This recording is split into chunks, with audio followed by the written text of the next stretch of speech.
स्वागत है। मैं वरुण कुमार सिंह।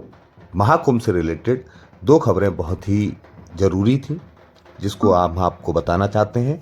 पहली खबर है, स्टीव जॉब्स की पत्नी पामेल को हिंदू नाम मिल गया है कमला। वो जूना अखाड़े के साथ जुड़ी हुई हैं और आ रही हैं। तीसरा, और उन्होंने अपना धर्म छोड़ दिया। वो सारा चीज़ें कैसे हुई वो मैं आपको सारी चीज़ें डिटेल में बताऊंगा। दूसरी खबर मैं आपको बताता हूँ, नाबालिग लड़की को एक जूना अखाड़े ने स्वीकार किया था, बाद में उसको अस्वीकार किया है क्योंकि वो 19 साल की थी। उसके बाद जिस महंत ने उस नाबालिग लड़की का स्वीकार किया था उनको निष्कासित कर दिया। पूरी कहानी मैं डिटेल में आपको बताता हूँ। एप्पल के सह संस्थापक स्टीव जॉब्स की पत्नी लॉरेन पावेल जॉब्स को हिंदू नाम मिल गया है कमला।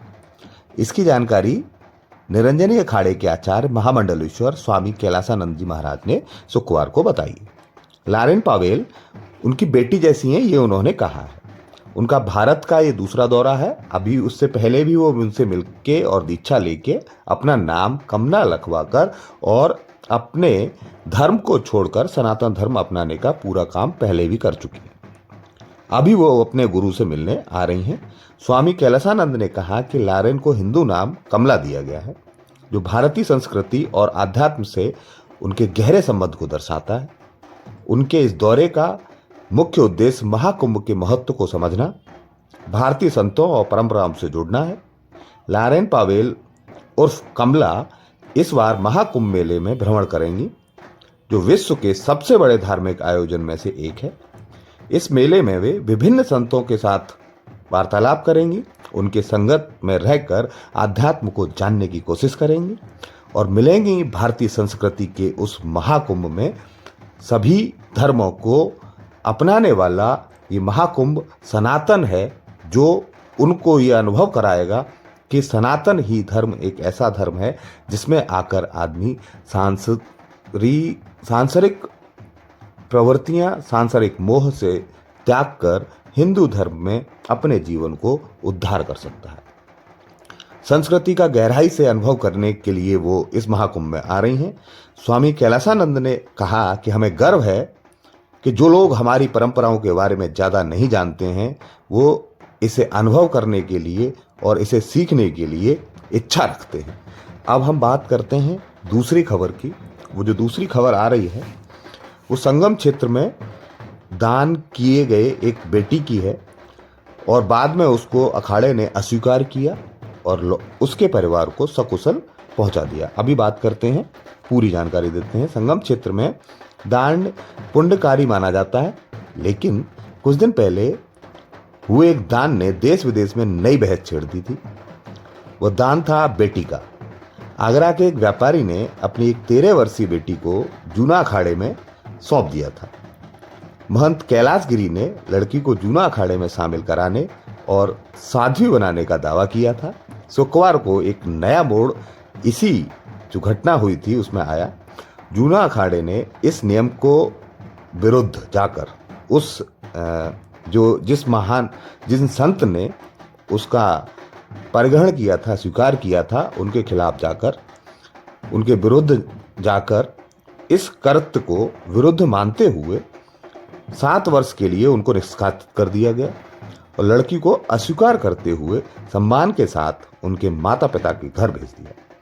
6 जनवरी को जूना अखाड़ा के महंत कौशल गिरी आगरा के एक व्यवसायी के साथ मिलकर उन्होंने अपनी बेटी, जो आगरा के व्यवसायी थे, उन्होंने अपनी बेटी का दान कर दिया था। गंगा स्नान करवाकर नामकरण भी हो गया था। 19 जनवरी को उनका पिंडदान करवाकर विधिवत संन्यास देने की तैयारी चल रही थी। इससे पहले शुक्रवार को दोपहर महाकुंभ मेले क्षेत्र में सेक्टर 20 स्थित अखाड़ा नगर में जूना अखाड़ा का जो पंडाल बना हुआ है वहां आम सभा बुलाई गई। संरक्षक महंत गिरी, सभापति श्री महंत प्रेम गिरी, अंतर्राष्ट्रीय प्रवक्ता श्री महंत नारायण गिरी सहित अखाड़े के प्रमुख पदाधिकारी उसमें शामिल हुए। इसमें नाबालिग लड़की को बिना सूचित किए कौशल गिरी द्वारा दान लेने की जो संतों की परंपरा है, संतों ने उस पर रोष जताया। कहा गया कि अखाड़े की परंपरा में 22 साल से कम किसी को शामिल नहीं किया सकता, इस पर रोक है। विमर्श के बाद तय हुआ कि लड़की को उसके माता पिता के पास भेज दिया जाए और महंत नारायण गिरी को ये इसकी जानकारी दी। ये सारी चीज़ें जो अध्यात्म से रिलेटेड हैं, उसमें भी नियम है, कानून है।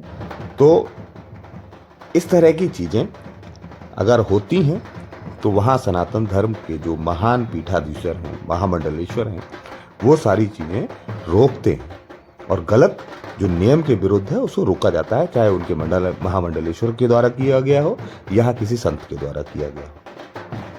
तो लॉरेन पावेल की दोबारा मैं बात शुरू करता हूँ। लॉरेन पावेल काशी में है, अभी काशी विश्वनाथ के दर्शन कर रही हैं। वो 60 सदस्यों के दल के साथ यहाँ पे आई हुई हैं और भारत भ्रमण करने के साथ में वह करीब करीब 18 दिन के लिए महाकुंभ में रहेंगी। वहाँ आस्था का अध्ययन करेंगी, योग साधना करेंगी। उसके बाद काशी भ्रमण के बाद वो महामंडलेश्वर स्वामी कैलासानंद गिरी के शिविर में करीब करीब रहने वाली हैं। अभी जो योग शिविर चल रहा है उसमें इनके आने के बाद ये मेला, स्टीव जॉब्स बहुत बड़ी हस्ती हैं, उनकी पत्नी का हिंदू धर्म में आना एक पूरे विश्व को एक संदेश है कि चाहे कोई भी धर्म हो, मैं किसी धर्म को बढ़ा या बुरा नहीं कहता, लेकिन शांति, समृद्धि और जीवन जीने की जो कला सनातन धर्म में है वो किसी और धर्म में नहीं। तो इसी तरह की खबरों के लिए आप जुड़े रहिए वरुण कुमार सिंह के साथ। धन्यवाद। समाज एक सोच।